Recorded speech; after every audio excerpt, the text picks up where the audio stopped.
Posso voltar Bueno. um pouco? Porque o senhor está ainda na carreira ou de advogado ou docente, no momento que várias transformações tão importantes vão acontecendo no Brasil. Mas docente, né? Há 10 anos que eu estou aposentado.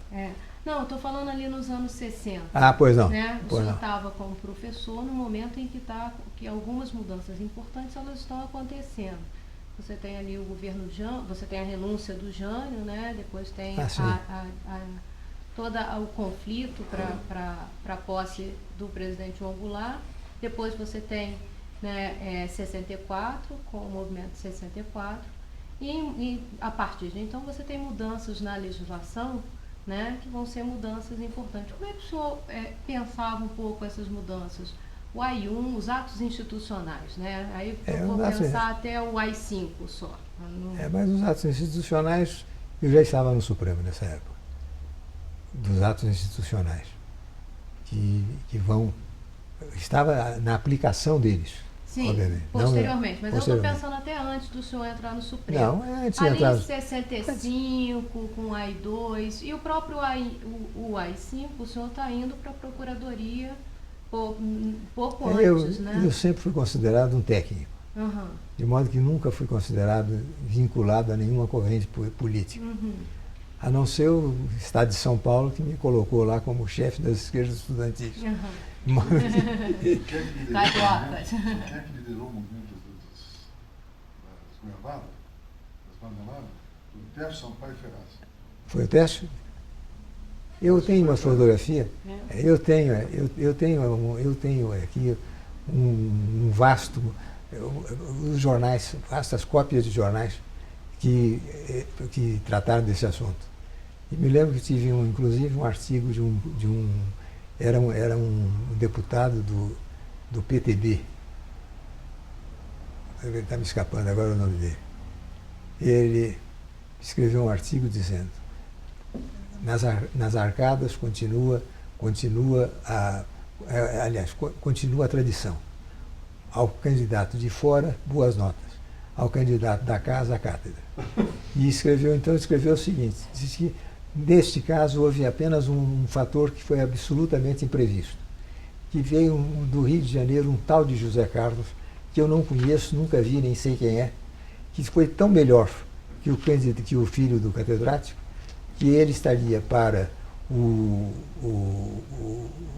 que ele, se jogasse futebol, estaria para o Pelé, que ele, se jogasse futebol, ele estaria para o Pelé, como alguém estaria perante... Estou me atrapalhando.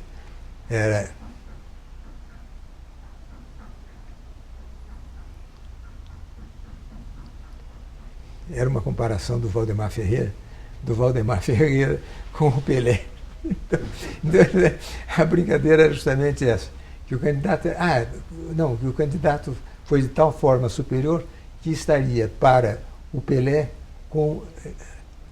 que estaria para o... Está me escapando agora, mas depois eu leio. Uhum. Eu leio. Eu sei que inclusive houve naquela época muita... uma verdadeira... Foi uma coisa absolutamente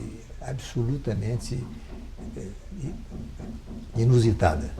Eu me lembro que eu tenho uma fotografia aí em que a primeira personagem que aparece é o Fábio Conder, Comparato, que não era homem de direita, mas era homem muito de esquerda. E eu naquele tempo não tinha absolutamente, não, como não tem até hoje. Eu nunca fui dado a problema político. Você sabe disso. Mas eu estava perguntando até como o senhor já frisou isso, nas questões mais técnicas mesmo. Se havia alguma discussão técnica sobre os atos, a construção dos atos ou não? Não era o problema, não era técnico, o problema era político. Era político mesmo, né? Claro. Uhum. De modo que foi como o Supremo, quando chegou, ele disse que os atos institucionais estavam fora da análise da Constituição. E não se tinha o que discutir. Uhum. Poder-se-ia, quando muito, você ter opiniões, mas não discussão para... Uhum. não adiantava discutir, o que adiantaria? Nessa distinção que o senhor faz entre uma atuação mais técnica, que foi a sua, e outra política, eu gostaria de saber se não houve, muito embora o senhor descreva a sua atuação como uma atuação técnica, se não houveram outras pessoas que, nos cargos que o senhor ocupou, nas diferentes posições onde o senhor esteve, tentaram direcionar o seu comportamento profissional para um lado mais político, se isso nunca aconteceu. Esse é um fato que, se eu não quisesse dizer, ficaria calado. Mas durante todo o período da Procuradoria-Geral da República e todo o período do Supremo Tribunal Federal, desde o tempo dos militares até depois, nunca, jamais em tempo algum, alguém me telefonou para pedir voto ou para dar uma indicação do que seria o desejo do presidente, ou o desejo do ministro, ou o desejo de quem quer que fosse. De modo que isso, digo isso com toda a pureza, aos praticamente 80 anos, com 10 anos já de aposentado, ficaria quieto, mas nunca houve isso. Aliás, lá no Supremo nunca ninguém absolutamente disse. O Jobim me chamou até democrata.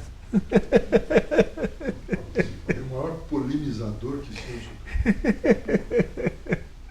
Isso era mesmo. Por exemplo, o fato é isso mesmo, o fato dos atos institucionais, eles não poderiam nem ser discutidos não podiam ser discutidos, claro, não podia, em lugar nenhum, não, né? Não. Afinal, era claro. O Comando Supremo da Revolução, né? Baixou os atos. Perfeito. E os atos não eram motivo de discussão. Mas isso, de certa forma, o senhor já está ali com a AI-5 entrando na Procuradoria, de certa forma isso limitou ou atrapalhou a sua atuação ou, às vezes, direcionou para algumas questões? Estou pensando um pouco na Lei de Segurança Nacional, que estipulava uma série de diretrizes máximas para agir. Eu não estou pensando na questão nem de perseguição, não, aos opositores. Por exemplo, crimes contra a economia popular, que foi algo que também estava na Lei de Segurança Nacional. Se esse direcionamento do chamado Comando Supremo da Revolução, se ele orientou um pouco a sua atuação ou não? Mesmo isso, o senhor tinha liberdade? Absolutamente. Tanto assim que eu fui, por exemplo, houve um fato que pouca gente conhece, e se sabe, o fato que foi quando aquele problema do Rio Centro, sim, aquela bomba que explodiu no colo. No início dos anos 80. Foi no início dos anos 80, perfeito. Foi editada uma lei que afastava um auditor de primeira, portanto, de primeira instância, que era o encarregado de examinar, de fazer as vezes do Procurador-Geral da Justiça Militar para o efeito de reviver o problema. Ele foi afastado por causa dessa lei. E aí entrou com mandado de segurança, considerando que era inconstitucional a lei. Eu fui o relator. E por 11 votos a 0, declaramos que a lei era inconstitucional e, portanto, ele devesse voltar imediatamente para o cargo.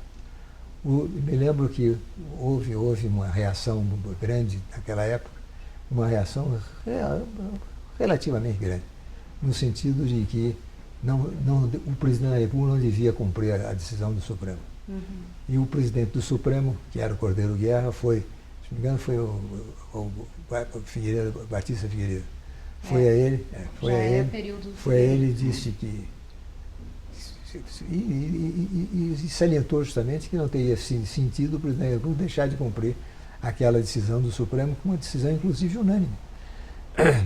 E eu me lembro que meses depois veio ao meu gabinete o então auditor que tinha sido reintegrado no cargo. E eu me virei para ele, na hora da despedida, e disse: o senhor deve ter... Eu não sei se estou sendo veraz, estou sendo correto nisso, mas o senhor deve ter ficado muito preocupado quando eu fui nomeado relator desse processo. Quando fui sorteado o relator. Disse: fiquei realmente. Disse: o senhor sabe hoje? Por quê? Porque a minha fama lá era Barrabás, era o homem de direita. E o senhor também hoje tem absoluta convicção, disso eu estou certo, que se eu não fosse o relator, o senhor teria perdido aquilo, e ganhou de 11 a 0. Inclusive o Nery foi terrivelmente contra essa concessão, mas Borgista. se rendeu. Borgista. Você lembra? Você lembra das minhas brigas com ele? Borgista. Mas se rendeu. Borges de Medeiros. E por isso eu disse ainda, o senhor teria hoje absoluta convicção de que se eu não fosse o relator, o senhor não teria essa vitória. Justamente porque era um brigão, né? Brigão, não foi chato. Porque eu apanhei dele. Apanhou. Ministro, o senhor acha que o senhor faz jus a essa fama de direitista? Eu estou dizendo que eu nunca fui nem de direita, nem de esquerda, nem de centro. Em matéria política, eu sempre me afastei dela. Isso, aliás, o tribunal sempre soube disso, né? Sempre soube disso. De modo que, então se dirá bem, isso é uma atitude. Eu disse, não, é uma atitude de quem não gosta disso. Não tem nenhuma vocação. Se tivesse vocação, teria sido outra coisa. Não ia ser professor de direito romano, professor de direito civil. Deixa eu voltar um pouco para a dimensão acadêmica da sua trajetória. Os trabalhos, livros, artigos, palestras, conferências, capítulos, eu vou me abster de citar, porque não teria tempo de eu citar toda a sua obra. Eu vou citar algumas instituições, algumas não, vou tentar citar as instituições onde o senhor atuou como professor de Direito. O senhor foi professor não necessariamente nessa ordem. Perfeito. Universidade Gama Filho. Eu comecei na Gama Filho, substituindo o Serpa Lopes, o professor Serpa Lopes.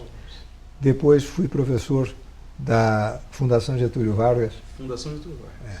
Onde fui, isso o senhor se esqueça aí, não coloque isso, onde fui paraninfo de uma das turmas, contra, na época, não digo a direção, mas contra os professores mais voltados para a área econômica, que não concebiam como é que um professor de princípios gerais de direito virava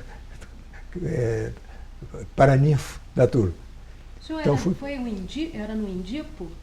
Era lá em Botafogo. Em Botafogo. Mas era na unidade de direito público? Era a unidade de direito público, tinha instituições de direito público e privado. Isso, é isso. Eu fui professor lá. Fui professor de uns 2 ou 3 anos. E fui professor também da Pontifícia Universidade Católica. Do Rio de Janeiro. Do Rio de Janeiro. Fui professor ainda, foi Gama Filho. Universidade Cândido Mendes. Da Cândido Mendes.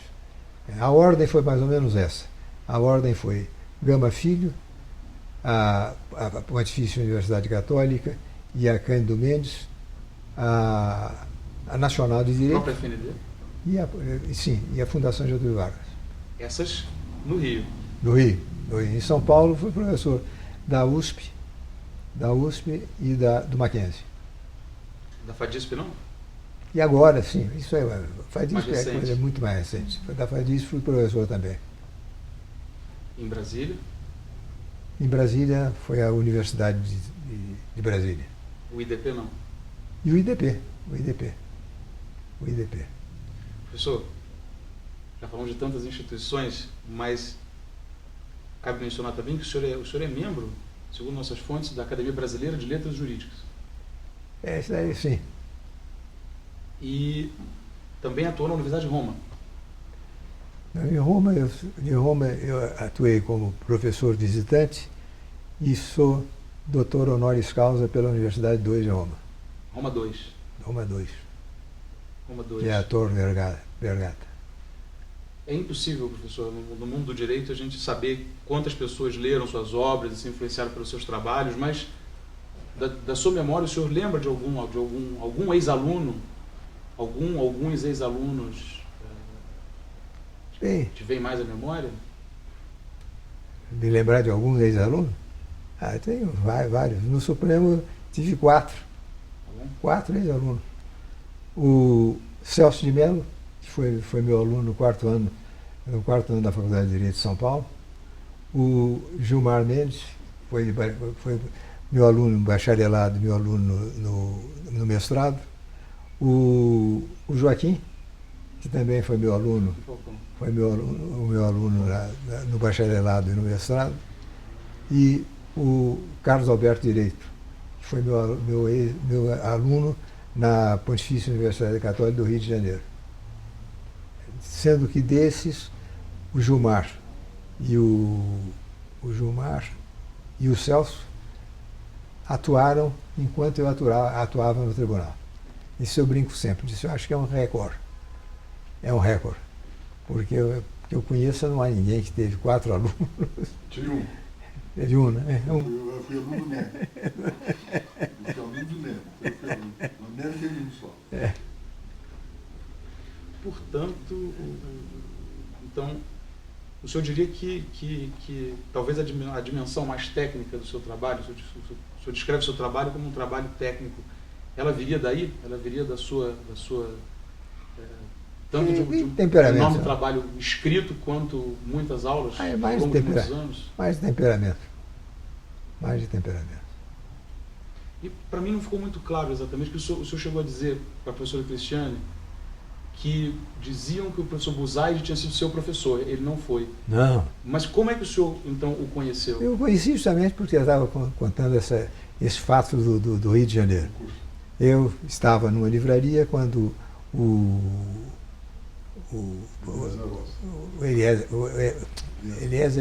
Eliezer Rosas, o Eliazar é o irmão dele, é outro. O Eliezer Rosas, que era juiz de direito lá, ele me disse: senhor, se puder ir ao meu gabinete amanhã, eu tenho um documento para lhe dar.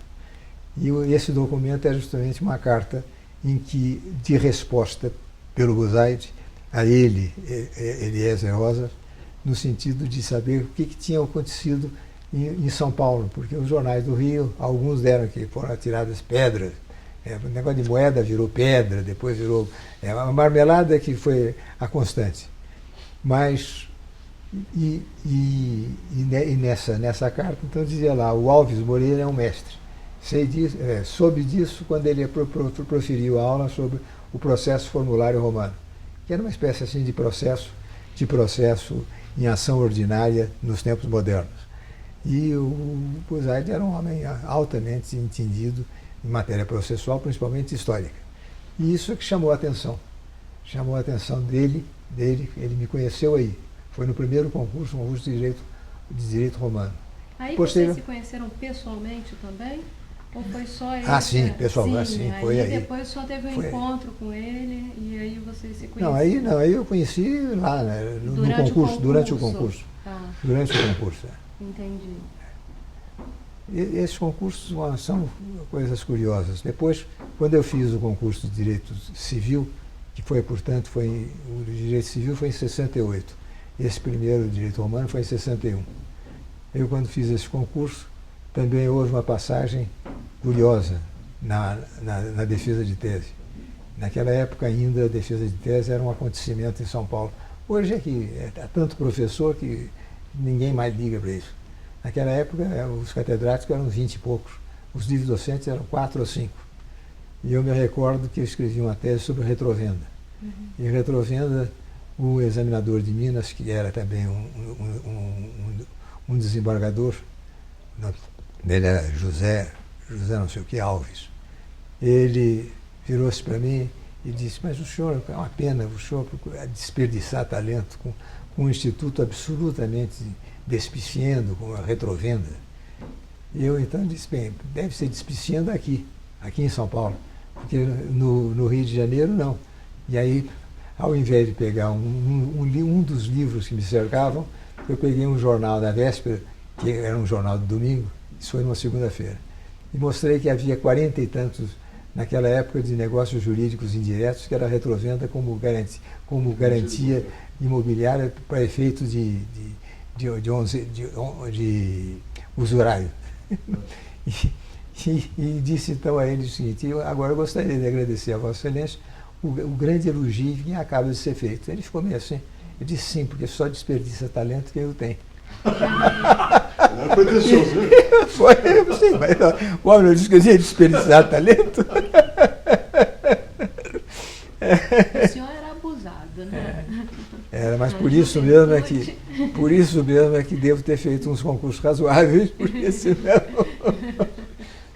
Claro, só fala do seu talento. Não, talento não, mas pelo menos a presença de espírito naquela época, quando era moço. Também. Agora também. Mas aí, vou começar daí, retomar. Em 69, o senhor vai ser coordenador desses estudos legislativos para o Ministério da Fazenda. O senhor falou da Justiça, né? Foi. Dos códigos. E aí o senhor foi convidado? Eu tinha sido convidado pelo professor. O que aconteceu foi o seguinte, em 1969, o Buzaide era professor da faculdade e eu também. Sim. Quando correu a notícia, o boato, de que ele seria ministro da Justiça. E nesse momento o diretor da faculdade, que era o José Pinto Antunes, que era professor de Economia Política, ele me telefona e diz: Moreira, você que militou no Rio de Janeiro todo esse tempo, conhece bem o meio, você, se porventura Buzaide for ministro e tiver um gabinete no Rio de Janeiro, você não quer ser chefe de gabinete dele? Aí eu virei para ele e disse: professor, o senhor está dizendo isso, obviamente, não é porque ele leu notícia em jornal. O senhor está dizendo isso porque já sabe que o professor Buzaide vai ser ministro da Justiça. De modo que eu não tenho, pelo contrário, é um homem que eu considero como um grande jurista e terei muito prazer em servir com ele. E foi aí que veio o convite para chefe de gabinete no Rio de Janeiro. Mas, posteriormente, esse negócio de chefe de gabinete eu achava horrível, essa história de aspectos administrativos. Então eu fiquei como encarregado dessa comissão de reformulação dos códigos civis. Aliás, dos códigos em geral. O que me valeu, inclusive, conhecimento com Frederico Marques, enfim, com vários nomes de juristas ilustres no Brasil naquela época. Vocês se encontravam? Conta um pouco como era o trabalho na comissão. O trabalho na comissão era de uma miséria total. Imagina. Porque ninguém nunca recebeu tostão por isso. Nós, inclusive, posteriormente, quando na comissão de Código Civil, nunca recebemos um tostão. Ao contrário do que aconteceu com as comissões anteriores, em que foram contratados e devidamente pagos. Tanto que o professor Reale uma vez escreveu um artigo que foi publicado depois numa coletânea de artigos dele, em que dizia o quanto custou o projeto de Código Civil. Nada. Porque realmente não se recebeu tostão nenhum disso. Quantos membros faziam parte, integravam a comissão? A comissão? A comissão era eu sozinho. Só o senhor? E havia os professores que eram os indicados para elaborarem os projetos. O processo penal, por exemplo, foram o Tornag, o Frederico Marques, o Benjamin de Oliveira, que era professor de Direito Penal. Aí o senhor, então, os contactava, eles faziam nós não contactávamos, sim, eu participava também. Participava, obviamente, respeitosamente, porque, evidentemente, havia gente lá que conhecia muito mais matéria do que eu. Qual foi Pois não. Inclusive no Código Civil, imagino que dependendo do Não, Código no Código Civil foi diferente. Mais ou menos. O Código Civil foi diferente. O Código Civil, o que acontece foi que em 1969, no começo de 69, eu fui indicado para dar o que eles chamavam naquela época de aula magna, que era dada pelo catedrático mais recente, que tivesse mais recentemente ingressado na faculdade. E eu escolhi justamente como tema as lições do Código Civil Português de 1967, principalmente na parte geral, porque o Código Português de 1865 não tinha parte geral, e o de 1967 tinha essa parte geral, o que era, tendo em vista, inclusive, uma inspiração no nosso Código. E eu então, escrevi, aliás, proferi uma aula que foi escrita, foi lida, uma aula sobre as lições do Código Civil, onde eu fiz uma análise principalmente do direito germânico.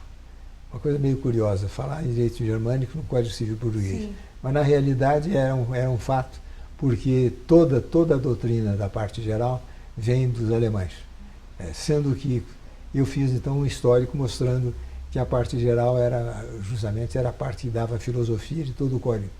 E que essa parte geral tinha sido elas surgiram na Alemanha no tempo dos chamados pandectistas, que eram romanistas dedicados ao direito romano, porém com vistas ao direito moderno, e que tinham feito justamente uma parte altamente técnica, que era essa parte geral. E mostrei, inclusive, que ela tinha sido muito combatida pelos nazistas, justamente porque essa parte geral que dava unidade ao código. E, portanto, impedia que se fracionassem vários códigos, como um código de direito de família, código de direito das sucessões, enfim, as várias partes do direito civil. O que acarretava a circunstância de que esta parte geral, portanto, era o elemento o elemento de manutenção da existência de um código civil apenas. E quando terminei essa aula, o professor Reale veio a mim e me disse: "Ô, Moral, você não quer participar da comissão, porque eu fui nomeado supervisor da Comissão de Código Civil e gostaria que você participasse com relação à parte geral." E eu justamente fiquei. E aí nós éramos 7 que integraram. Era o professor Reale como supervisor, eu como relator da parte geral, o professor Torquato Castro, Direito das Sucessões, o Herbert Chamum, Direito das Coisas, o Agostinho Alvim, Direito das Obrigações, o Silvio Marcondes, de Atividade Negocial, e quem mais? Eram esses 7. Éramos 7. Sendo que dos 7, hoje sou eu o último que ainda está vivo. E quando o código foi promulgado, éramos, aliás, o único, não, perdão, eu e o Chamum. Mas o Chamum já há muitos anos que largou de Código Civil, disse que ele passou a vida inteira estudando, de modo que ele precisava, no final da vida, dedicar-se à sua satisfação e não a Código Civil. Mas, quando foi promulgado o Código Civil, ainda eram vivos o professor Reale, eu, o Chamum e eu. Você trabalhou junto com o Josafá Marinho, foi? Eu trabalhei. Foi. Isso daí, depois, o que acontece foi o seguinte: o professor Reale me cita várias vezes na exposição de motivo, inclusive me agradecendo. Depois o Josafá Marinho me fez um vasto elogio. Né? Chamou o doutor para ajudar no final. Foi para ajudar no final do código. No Senado. Foi. E foi a grande vantagem, porque realmente o grande problema era se encontrar gente que tivesse, embora ele fosse de direito público, mas era um homem de muito boa ilustração geral em matéria de direito. Ministro, o senhor se torna chefe de gabinete do ministro Buzaide. O senhor teve alguma participação na elaboração do Código de Processo Civil, que leva o nome dele, também é conhecido como Código de Processo Civil? Eu não era chefe de gabinete. O chefe de gabinete, eu só fui chefe de gabinete dele no finalzinho, quando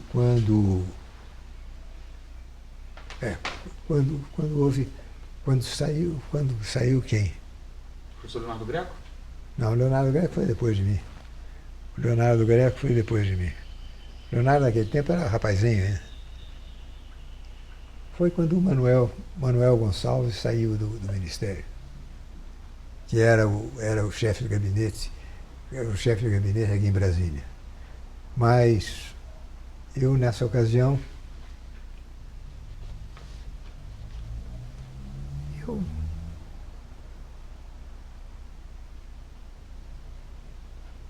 participei, o senhor perguntava aí? Sobre o Código de Processo Civil. Código de Processo Civil.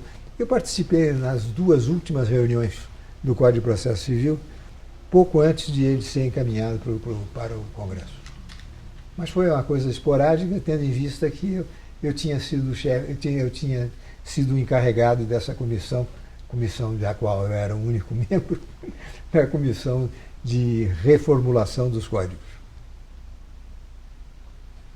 Agora, sem dúvida alguma, o professor Buzaide podia ter todos os defeitos do mundo. Agora, quem entendia de processo, entendia. Isso não há dúvida alguma. Ministro, ouvindo tudo que o senhor tem dito, eu estou imaginando aqui que São Francisco era quem pensava o direito brasileiro. O Ministério da Justiça, a elaboração de grandes códigos de leis. Seria correto dizer isso? O senhor sabe que há dois polos de atração em tudo. Um polo é o econômico, outro polo é o cultural.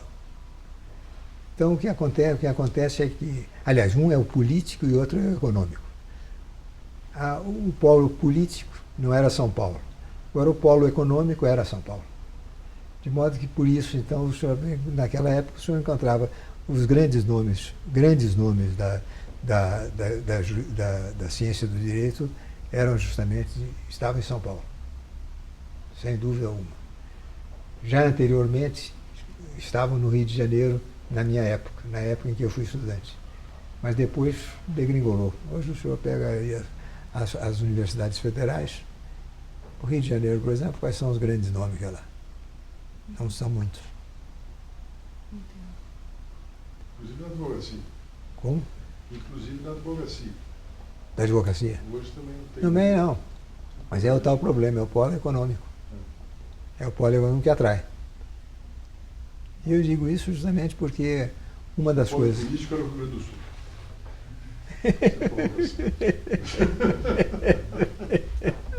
Era a política do Borges, né? Eu compro. Aí o senhor vai para a Procuradoria Geral, né? Vai ser indicado e nomeado procurador. Aí o senhor se transfere para Brasília? Sim. Ou já estava... Não, me transferi para Brasília apenas temporariamente. Porque naquele tempo, em 1972, tinha deixado de ser Procurador-Geral da República o Xavier Albuquerque, que era advogado do Banco do Brasil.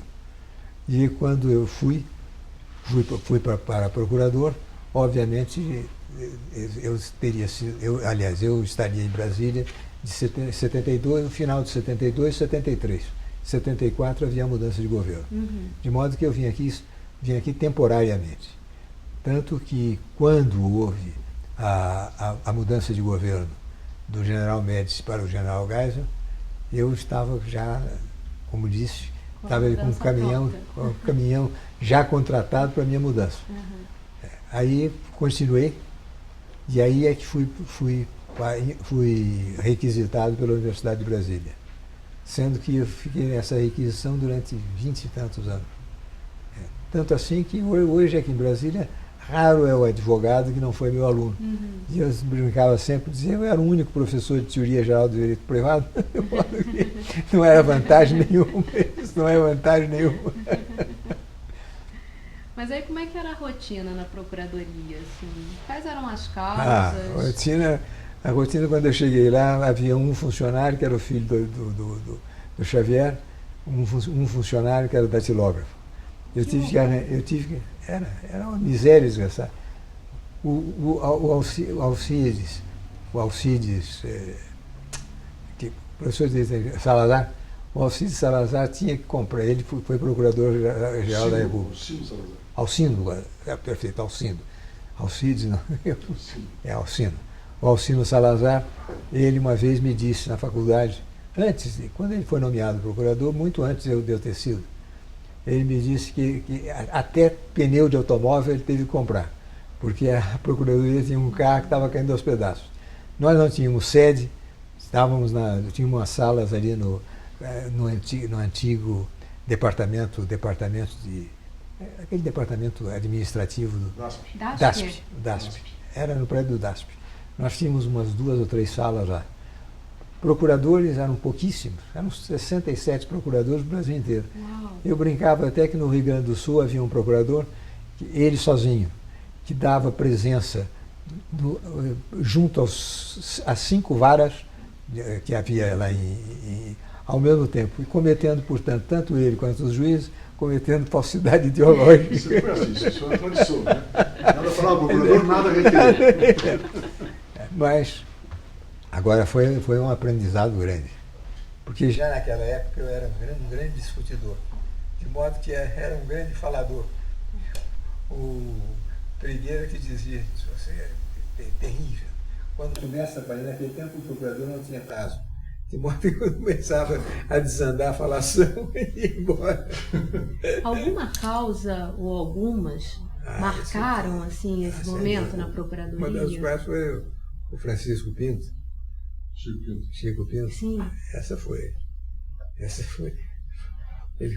Ele, com relação ao Pinochet, me faz um discurso chamando o homem de assassino e outras coisas mais. Naquela época, evidentemente, era crime contra a segurança nacional. E aí foi terrível. Não foi brincadeira. Não foi brincadeira.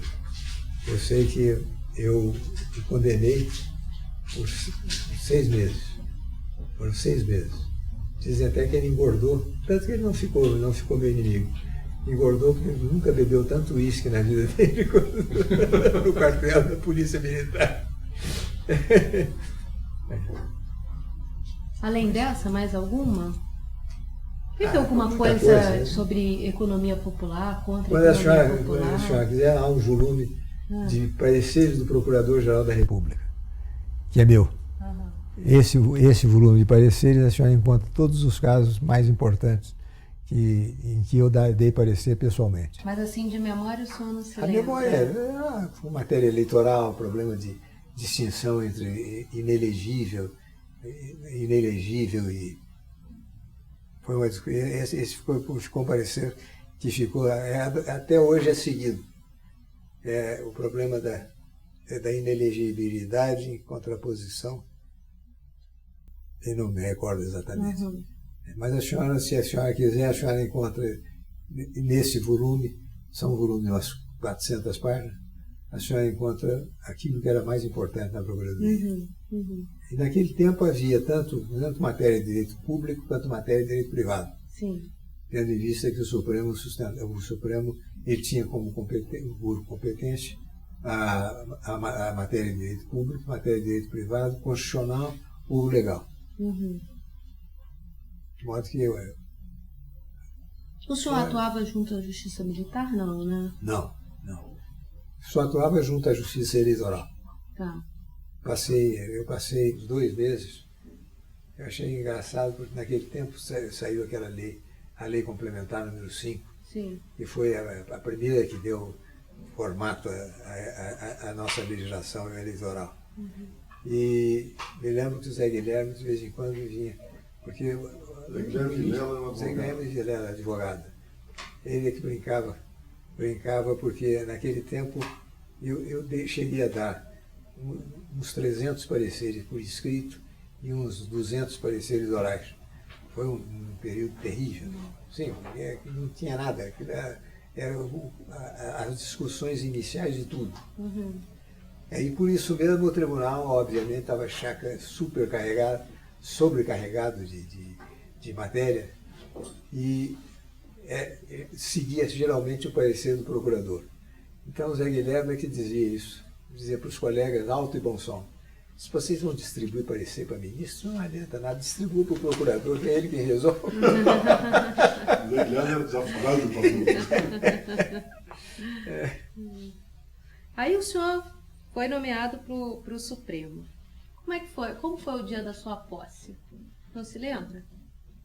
O dia da minha posse eu me lembro numa fotografia que tem, que eu confesso que no meio dessa bagunça que está aí, não achei. Me lembro que eu tinha o quê? Tinha cabelo, bigode. Mas como foi a cerimônia? Assim, foi uma cerimônia... A cerimônia foi no dia 20 de junho, que foi justamente na véspera da entrada em recesso do tribunal. Mas foi uma cerimônia, solenidade. Foi solene. Naquele tempo, eu e o Cunha Peixoto tínhamos sido nomeados. Mas o Cunha Peixoto deixou para tomar posse no mês de junho, aliás, no mês de julho. E eu tomei posse no dia 20 de junho. Ele não teve, tanto que ele tomou posse no gabinete do presidente. Mas eu tomei posse no plenário. Todos os ministros com o presidente? Sim. Todos os ministros. O presidente naquele tempo era o Jaci Falcão. E estava também presidente da República? Tinha membros do naquele Legislativo? Tempo não havia. Isso surgiu depois. Naquele tempo era uma cerimônia estrita? Era uma cerimônia por uma razão, porque o presidente da República fica numa situação delicada no Supremo Tribunal Federal. Fica sentado ao lado do presidente do Supremo. quando afinal de contas, ele é que é o representante da nação. E apesar disso, então, fica uma situação... Mas isso surgiu muito depois. Naquele tempo não havia... Naquele tempo não. era uma Naquele solenidade... tempo era solenidade do Supremo, não havia essa divisão na mesa, colocar o presidente da República ao lado do presidente do Supremo, não havia nada disso. Sua família estava presente? Ah, estava. Os dois filhos, o Carlos Eduardo, que hoje é desembargador federal, e a Sônia, que é advogada da União, minha mulher, meu pai, minha sogra, o sogro já tinha falecido, e minha sogra, que era justamente o núcleo familiar que eu tinha aqui em Brasília. O que marcou nesse dia? Alguma coisa assim?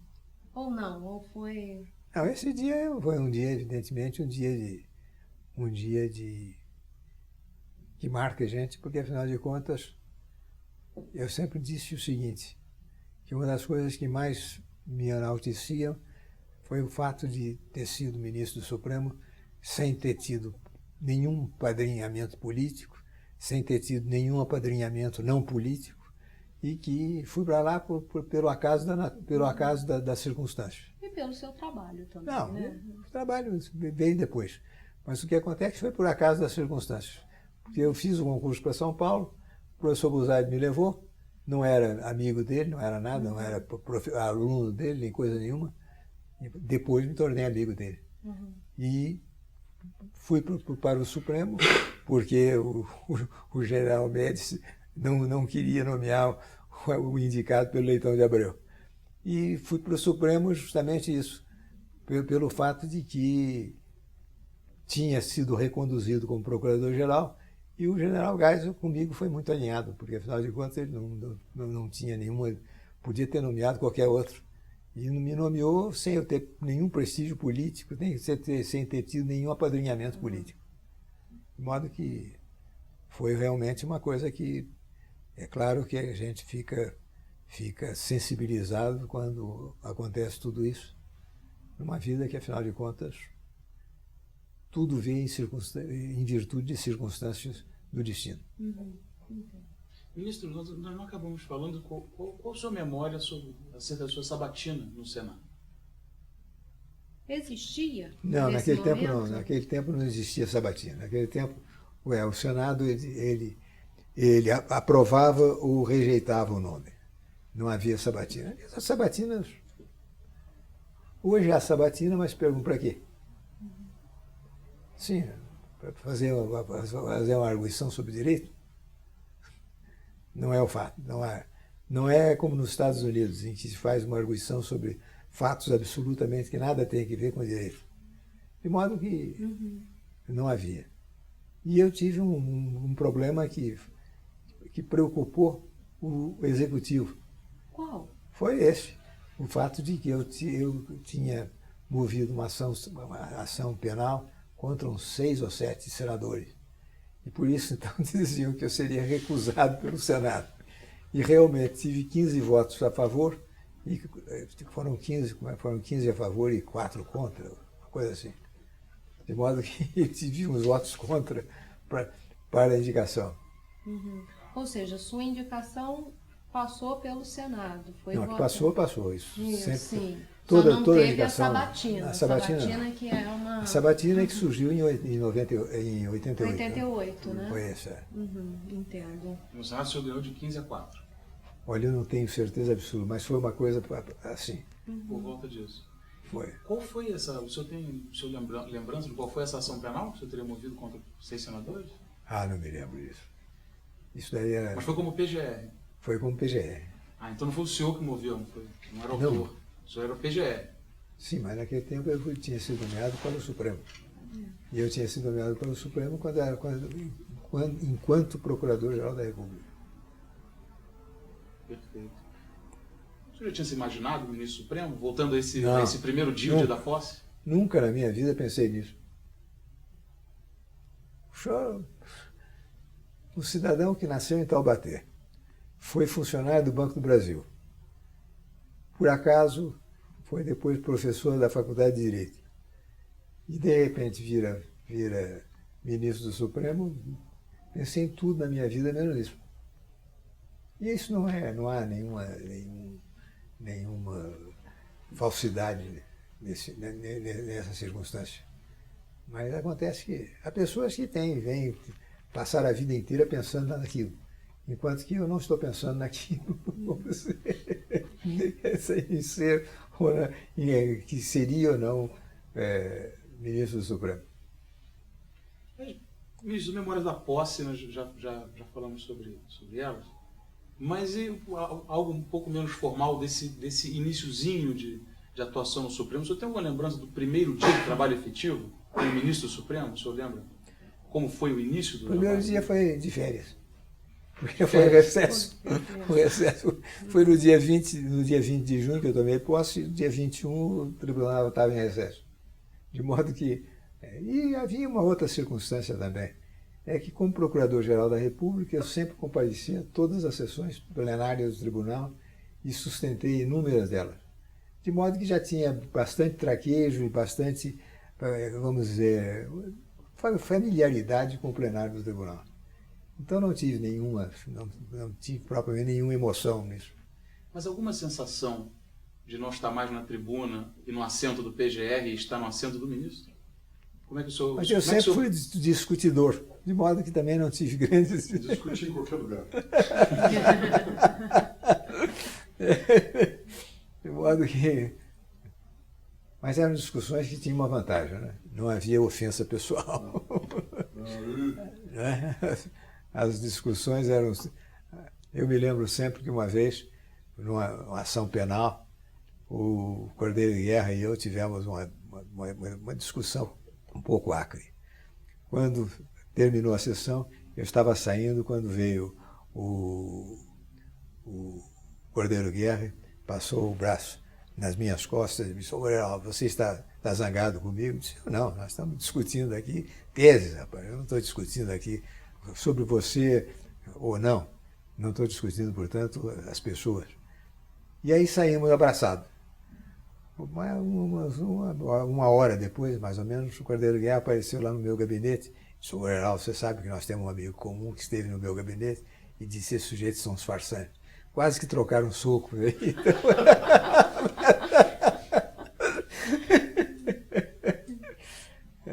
Cada ministro tinha um gabinete nesse período? Em 75, tinha. Tinha, mas não era gabinete como hoje.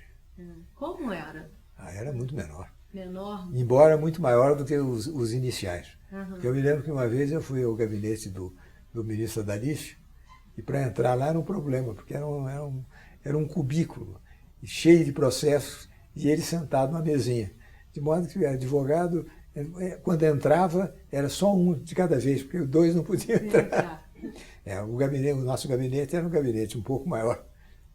Mas depois, posteriormente, quando veio o novo prédio, aí melhorou. Porque mas, no início nem era nesse prédio. Não, no início era no prédio da frente. Mas acontece que, com relação até ao problema de lotação, a lotação era de muito menos gente. Uhum. Eu tinha o quê? Assessor, tinha 2 assessores. Também para mim, tanto fazia ter assessor como não ter, porque eu sempre fui rigorosamente fazer sozinho tudo. Inclusive relatórios, né? Sempre foi assim. Uhum. Mas hoje não, hoje é uma multidão. Hoje o meu gabinete, o que era meu gabinete, e já naquele tempo já tinha muita gente, datilógrafos e tal, já tinha uns 9. Hoje deve ter uns 30 e tantos. 30 e tantos. De lá tinha 11. 11, né? Agora tem uns 30 e não sei o quê. Nossa, realmente mudou bastante. Sendo que agora, inclusive, há uns juízes auxiliares. Mas nós não podia convocar Não juiz. podia convocar juiz. Não podia convocar juiz. Entendo. O senhor tinha 2 assessores e em relação ao número de casos, assim, o senhor recebia quando eu me aposentei? Um pouco no início. Deixa eu ver. Sim. Eu tinha. São Não. 5 para as 4. Não. É isso ou não? Não, eu tinha aí uma relação até de processo. Mas eu nem sei onde é que eu pus agora.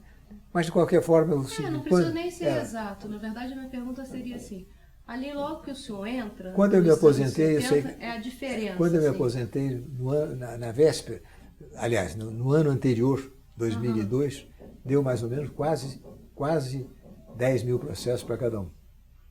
Naquele ano? Naquele ano. E no início? É isso que eu estou um pouco pensando. Ou seja, No início, dois assessores, uma estrutura, como era isso? Não, mas isso só tinha 2 assessores. Uhum. Quando me aposentei, não tinha mais que isso. Agora no final também? Foi. Não, nunca teve mais que isso. O ministro Jobim teve 11, mas não assessores. Era o gabinete. Assessores eram 2 e o resto era datilógrafo, era carregador de processo, contínuo. Capinha de auxiliar. Mas sem dúvida a coisa mudou muito, muito. Mas nós eu deixei, nunca trabalhei tanto na minha vida como no último ano, que foi 2003. E eu deixei 5 mil processos. É muita coisa. Não é brincadeira. Eu trabalhei como pouca gente tem trabalhado nesse país. E apesar disso não adiantava, porque era absolutamente impossível. Me lembro que uma vez eu tinha deixado a presidência e estava no tribunal, era o único juiz que estava no tribunal. Quando foram visitar a corte, um marido e mulher. O marido era um advogado credenciado junto à Corte de Cassação da França, de Paris. E a senhora era catedrática de Direito Internacional da Sorbonne. E quando vieram a mim, para conhecer o tribunal, então foram apresentados a mim, que era o único ministro que estava na casa. E a pergunta clássica era a seguinte: quantos processos os senhores têm? E eu então o que fiz? Eu já sabia de antemão que iam ficar admirados, iam dizer, esses são os malucos. Então peguei um RTJ, peguei um daqueles acordos longos que a gente tinha e disse, isso daqui é um acórdão. Claro que não são todos os casos assim, mas alguns deles são. E nós temos por ano, naquela época nós recebíamos por ano, todos os ministros, era coisa de 20 mil processos. Quando eles me olharam, depois de eu falar nos 20 mil, o olhar deles só tinha uma alternativa de significado. Ou esses sujeitos são loucos, ou são mentirosos. É muita coisa. Realmente é. E em termos de dinâmica do tribunal, assim, dos anos 70, meados dos 70, até o momento que o senhor sai, houve alguma mudança em termos de dinâmica, de como os julgamentos acontecem ou não? Ou permaneceu houve a mesma modificações de instrumentos processuais.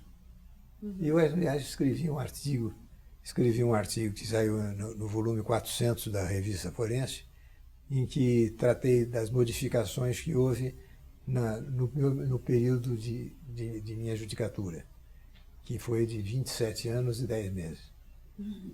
E aí houve muita diferença. Inclusive, a princípio, nós julgávamos tanto as questões de direito privado quanto as questões de direito público, questões de direito legal e direito constitucional, como também se dava prevalência ao recurso extraordinário, que por isso mesmo tinha sido chamada a crise do Supremo, que era a crise do extraordinário, que era uma brincadeira. Era coisa de 8 mil processos o ano inteiro, para todo o tribunal. Mas naquela época já se achava uma coisa enorme. Depois, e aí surgiram então vários instrumentos fazendo com que se modificasse o ângulo de exame das questões, de questões decididas à luz de recurso extraordinário, no caso concreto, e questões decididas em recurso em abstrato, que eram as ações diretas de inconstitucionalidade, e depois as diferentes ações, ação por inconstitucionalidade por omissão, mandado de injunção, e, enfim, todas essas ações que eram ações em abstrato. Isso variou muito, sem dúvida. Sendo que em 1988 houve uma modificação séria, que foi justamente a distinção do Supremo de um lado com o STJ de outro. Eu me lembro que eu entrei em licença, foi justamente porque fui para Roma para dar um curso de coisa de um mês sobre direito romano em Roma. E justamente para não dizerem que eu estava fugindo do trabalho, eu me lembro que eu resolvi, acho que umas 30 e tantas questões da modificação que decorria dessa circunstância de o tribunal ter sido o tribunal, a princípio, um tribunal que abarcava tudo, tanto parte de direito privado quanto parte de direito público. E depois havia essa distinção entre direito público, aliás, direito constitucional para o Supremo e direito infralegal para o STJ. Inclusive com vários problemas para efeito de o que se mandava para lá, o que não se mandaria, quanto tempo havia para se mandar, enfim, uma série de problemas dessa natureza. Uhum. Ou seja, essa mudança aí nesse Essa primeiro mudança momento foi bastante complicada, tanto que o Tribunal Federal, o STJ, ele não sucedeu propriamente ao Tribunal Federal de Recursos, que era um tribunal de segundo grau. Isso. Ele era um tribunal extraordinário no sentido de recursos extraordinários chamados recursos especiais. Uhum. Ministro, algumas das modificações às quais o senhor faz referência, modificações no sentido da criação de mecanismos processuais, vamos dizer assim, de triagem de um passivo contencioso, de demandas reprimidas ou não, algumas delas foram legislativas, novos instrumentos processuais, a criação de novos tribunais, inclusive, a nova Constituição.